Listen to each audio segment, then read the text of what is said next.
నిన్న మ్యాచ్ చూస్తుంటే క్రికెట్ అంటే ఇది కదా అనే విధంగా అనిపించిందండి. ఎంత ఉత్కంఠభరితమైనటువంటి పోరు అనమాట. చెన్నైలో నిన్న జరిగినటువంటి ఇండియా వర్సెస్ ఇంగ్లాండ్ T20 అత్యంత ఉత్కంఠభరితంగా సాగిందండి. నిజంగానే ఒక్క ప్లేయర్ చాలదా ఎదుటి టీంని సవాల్ చేయడానికి అన్నట్టు తిలక్ వర్మ చెలరేగిపోయి ఆడడం అనేది అసలు కన్నుల పండగగానే ఉందండి క్రికెట్ ప్రియులందరికీ కూడా.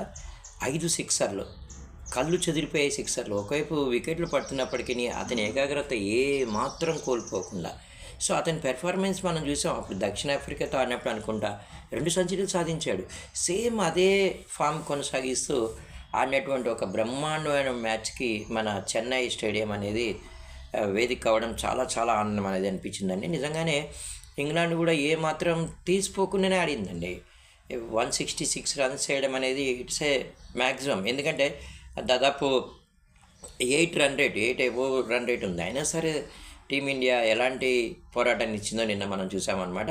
సూర్యకుమార్ యాదవ్ మళ్ళీ కూడా నిరాశపరిచాడు. హార్దిక్ పాండ్యా వీళ్ళందరూ కూడా లాస్ట్లో వికెట్లు పడుతున్నప్పటికీ విష్ణోయ్ సహాయం తీసుకొని మన తిలక్ వర్మ గెలిపించినటువంటి టీమిండియాని గెలిపించినటువంటి విధానం, లాస్ట్ ఓవర్లో అనుకుంటా గెలిపించినటువంటి విధానం అనేది చాలా చాలా చాలా ఆకట్టుకుందని. ఇంకా చూడాలి ఇక ఈ ఎవరైతే ఈ T20 ఎక్స్పర్ట్స్ ఉన్నారో వీళ్ళందరినీ కూడా యాక్చువల్గా వన్డే మ్యాచెస్లో కానీ లేకపోతే టెస్ట్ మ్యాచెస్లో కానీ తీసుకున్నా సరే మనం చక్కటి పోరాట పటమే ఇస్తాం. దాంట్లో మాత్రం ఎలాంటి మార్పు అనేది లేకపోవచ్చు అనమాట. ఇప్పుడు చూడాలి, ఇండియాలో మాత్రం చక్కటి ప్రయోగం అనేది కొనసాగుతుంది.